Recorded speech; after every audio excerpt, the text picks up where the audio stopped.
Hello everyone, this is Pico Statement and we are back again, and here now we have another video review, and this will be my non-spoiler review for Spider-Man No Way Home. Now please just note, while there will be no spoilers for this movie, there may be references to previous films within the Marvel Cinematic Universe. Now Spider-Man No Way Home is released on December the 15th, 2021 in most international markets, and it will be released on December the 17th, 2021 within the United States. It is overall the 27th film within the Marvel Cinematic Universe and the third of the joint Sony Marvel Spider-Man films after Spider-Man Homecoming in 2017 and Spider-Man Far From Home in 2019. Now Spider-Man No Way Home stars Tom Holland, Zendaya, Benedict Cumberbatch, Alfred, Molina, Wilem Dafoe, Jamie Foxx, Marisa, Tomei, Jon Favreau, and it was directed by Tom Watts.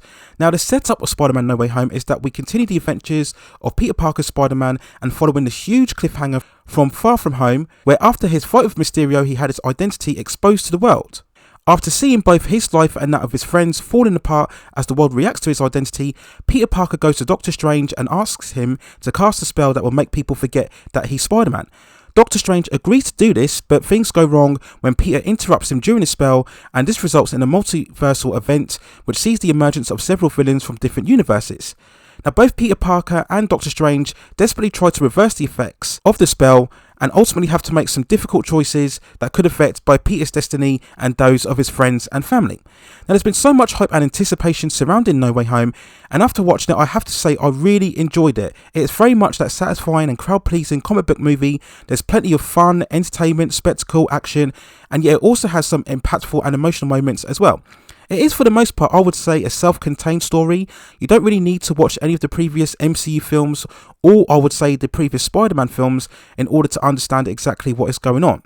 Now, admittedly, going into No Way Home, I was initially worried about how it was going to handle all of the elements of the appearance of the Spider-Man villains and also the various references and building to the overall multiverse event. Again, we know both of these are happening because we've seen these from the trailers. Now, as a standalone story, I think it balanced most of these elements well for the most part. We get just the right amount of sense of what the multiverse means and implications it will have going forward for each characters. Now, there are times when there are certain scenes that are played too much in terms of the overall jokes, and just like Avengers Endgame, it almost seems like the storytellers were really overindulging with the whole concept that they were building here.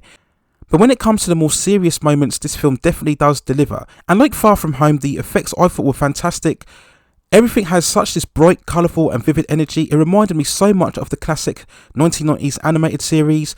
This includes a great sequence involving Spider-Man and Doctor Strange. Again, we've seen this from the trailers, when they are jumping and hurtling through various buildings and portals.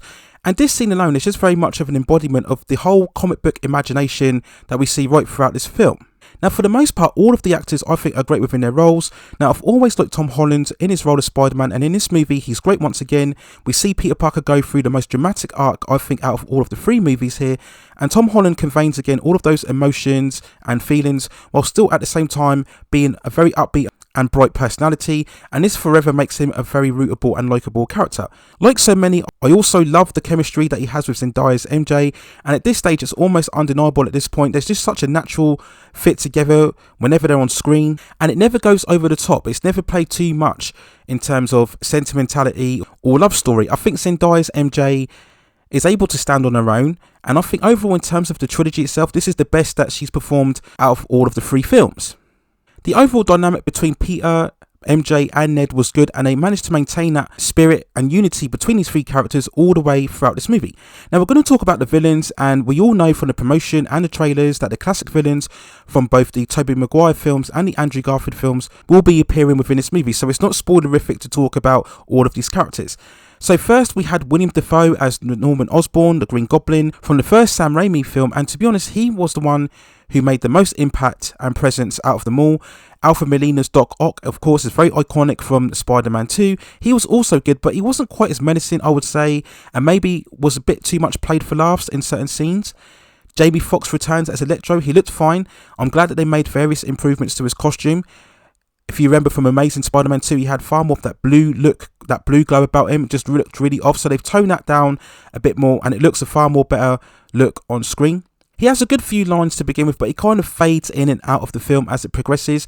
And also from the trailers, we also see Sandman and a lizard, who are mostly in their full forms throughout this film. Now, they weren't quite as significant as the other three villains, and he did question as to whether they actually needed to be there. But of course, as we all know, this is much more of a celebration, if you like, of both the previous franchises when going into this overall film. I also have to talk about Doctor Strange, who I think is great again in this film. He still retains that typical sarcasm and almost arrogance about him. There's still enough of a goodwill and likability about him that always makes him a watchable and engaging presence. Now, we've always wondered how the MCU would cope post the events of Endgame without his flagship hero characters, both in Steve Rogers and Tony Stark. But I think slowly but surely, Doctor Strange is becoming more and more the leadership character that I think the MCU will need if it's ever going to go into a Phase 5 or Phase 6. And I think the performance by Benedict Cumberbatch is absolutely brilliant.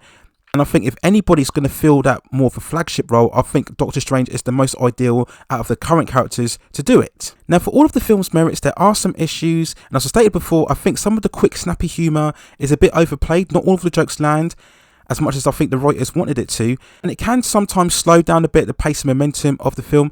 There are probably some bigger problems regarding the mechanics of both the spells and indeed the implications of the multiverse and how it all works. Now, whilst they won't spoil the overall enjoyment of the film, I think like Avengers Endgame, there are certain questions of logic, particularly of how the whole universe is affected from these changes.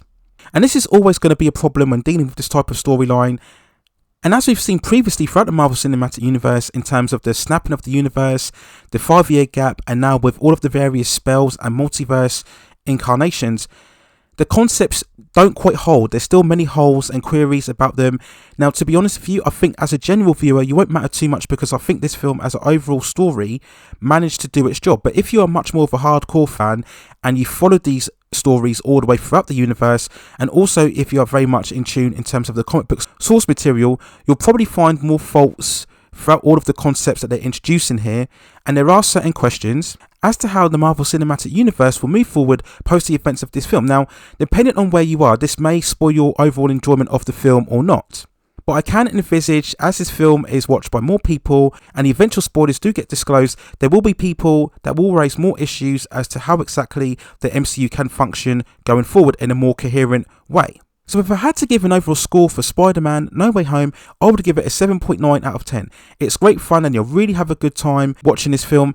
It's basically a great example of a movie that's all-round entertainment. When watching this in the cinema, it was very good to see most people reacting and cheering to certain parts within the film. And that's the overall magic of theatres, right? And I think that's very good to see after what had happened to the industry post the effects of COVID. And seeing those reactions and early positive reviews throughout this film, it does pose the question as to whether Spider-Man No Way Home will indeed become the post-pandemic movie to gross over $1 billion at the box office. Now, of course, there's so much to talk about throughout this film that I've left out within this review, and I'll expand on that more in my spoiler review of this film, which I'll probably upload on Friday when it's overall released to everybody around the world. Now, as we all know by now, obviously, if you have yet to see the film, you probably want to stay away from the internet, to stay away from spoilers, as there has been constant leaks throughout this film in terms of character appearances and the overall plot. And I think this is something that really Sony and Marvel need to really try and get a grip hold of going forward in terms of containing the amount of spoilers that are leaking from their films. And of course, there are 2 end credit scenes, one of which does pose interesting questions about a certain character, and definitely without question you must stay to the end because the second amount of footage will definitely get you super hyped as to what will happen next within the Marvel Cinematic Universe. So as you know this already, but just to emphasize the point even more so, make sure that you stay to the end credits. And like I said before, you probably want to avoid the internet because there's going to be a lot of things talked about what happens within these end credit scenes, particularly the second one overall. So those are my thoughts and feelings and review of Spider-Man No Way Home. Let me know what you think in the comments if you've indeed seen the film already. How do you think it compares to both the previous efforts, Homecoming and Far From Home? Do you think it's one of the best installments within the Marvel films overall? How do you think it compares to the overall 4 films that we've seen from the Marvel Cinematic Universe this year in comparison to Black Widow, Shang-Chi and the Legend of the Ten Rings, and also the Eternals? Let me know what you think in the comments below. And as I mentioned before, I will shortly provide a spoiler review where I will go far more in depth as to what went on within this overall film. So look out for that. That will be uploaded very shortly within the channel as well. Please also hit and like the subscription and notification buttons so I can provide you with more high quality content like this in the future. But that's it for now. take care of yourselves, stay at safe distances, and I will see you very, very soon.